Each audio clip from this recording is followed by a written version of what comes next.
Grabe yung inis ko dito sa nabasa kong kwento na 'to. So itong si ate girl ano, sobrang naiinis siya doon sa kanyang mother-in-law kasi nga daw sobrang pakialamera. So para meron kayong background ano, si ate girl ay asawa ng isang seaman. Ngayon sobrang laki ng age gap nilang mag-asawa, like 20 years. Tapos ipinakilala lang siya doon sa mother-in-law niya nung nabuntis na siya. So ngayon meron na silang dalawang anak, isang 9 years old at isang 4 years old. So dahil nga maagang nabuntis si ate girl, natural hindi na siya nakapagtapos ng pag-aaral. Pero yung family nung lalaki medyo may kaya kasi nga according to her, merong 50 plus na apartment, aba bongka. Ngayon syempre itong si mother-in-law 'no, meron ding iba pang anak. So all in all meron siyang 4 na anak, lahat 'yon ay seaman, pati yung asawa niya seaman din, so dating kapitan ng barko. Ngayon feeling niya nung ipinakilala na siya doon sa mother-in-law niya, parang hindi siya gusto or parang hindi siya welcome sa family kasi nga sa lahat daw ng daughter-in-law, siya lang daw ang walang narating. According to her, yung mga bilas niya 'no, merong lawyer, doktor, architect, aba 'di ba mga bikatin. So ngayon ang iniiyak ni ate girl, etong si mother-in-law, palagi daw siyang tinatanong kung ano ang plano niya sa buhay. Kasi nga, kinukulit siya na mag-aral. Imaginein mo, yung mother-in-law mo, kinukulit kang mag-aral. As in, tuwing bibisita sila ng mga anak niya doon kay mother-in-law, palaging ganun ang tanong at ino-offeran pa siya kung saan siyang school mag-aaral And of course, typical sa mga nanay ano, na pinangangaralan ang mga anak. So ang nangyari, siya yung pinangangaralan kasi nga nasa abroad yung anak. At lagi siyang pinagsasabihan na sinupin ng pera. Kasi alam niyo naman ang mga seaman ano, diretso yata sa asawa ang sahod niyan.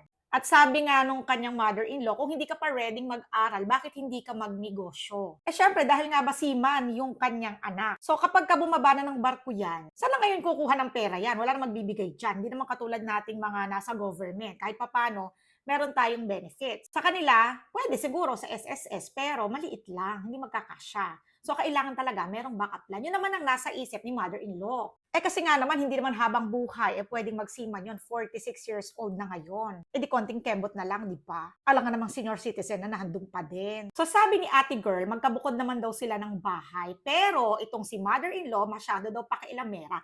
Kasi, pati daw binibili niyang gamit, pinapakailaman. Tanungin niyo kung ano ang biniling gamit na pinakailaman ni mother-in-law. Ganito kasi si ate girl, binilan niya ng iPhone 13 Pro Max at MacBook yung anak niya. Imagine, ang pinakamatanda niyang anak ay 9 years old. Ngayon, ang sabi ni mother-in-law, bakit napakamahal lang binili mo? Pwede namang yung mas mura. Ngayon, ang sabi ni ate girl, ano daw magagawa niya, yun daw gusto ng bata, kesa naman daw bilan niya ng hindi gusto. Eto pa, pinasimento ni ate girl yung bahay nila sa probinsya. At nagalit doon yung mother-in-law. Pati yung ino-order niya sa Lazada at Shopee, pinakikialaman. Kasi sinasabihan daw siya ng hinahinay ka sa pagbili. Mapanita din daw. Like, kapag naiwang bukas yung faucet, no, pati yun pinapansin ni mother-in-law. Kasi nga, sayang ang tubig. Kaya ngayon, ang feeling niya, akala daw ni mother-in-law niya, winawaldas niya lang yung pera ng asawa niya. So ngayon, sabi niya daw sa sarili niya, mabuti pa kaya sa probinsya na lang daw sila tumira, at least wala daw makikialam. Yun nga lang, ang problema niya, yung asawa niya, kasi ayaw pag-aralin sa province yung mga anak niya. So ang tanong niya, ano daw ba ang pwedeng gawin? Actually, gusto kong makausap si mother-in-law. Meron ako ipapayo sa kanya. Kung nakikinig ka ngayon, baka nakaka-relate ka, baka follower kita.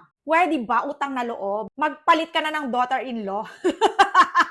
Grabe. Alam mo, napakaswerte niya sa mother-in-law niya kasi iniisip yung future nila. Eto kasi si mother-in-law, practical sa buhay. Kasi nga, masinop siya. Kasi hindi naman siya yayaman ng ganun, kundi siya masinop. So, iniisip lang ni mother-in-law yung magiging kapakanan ng anak niya. Bakit ba naman kasi napakaswerte? Kasi syempre, no, hindi naman sila habang buhay nung kanyang asawa. O paano ngayon kung wala na silang dalawa? Paano kung namroblema na sa buhay yung anak niyang lalaki, di ba? Tapos ganun ang napangasawa. Grabe, nagigigil ako kay ate girl. Yun lang.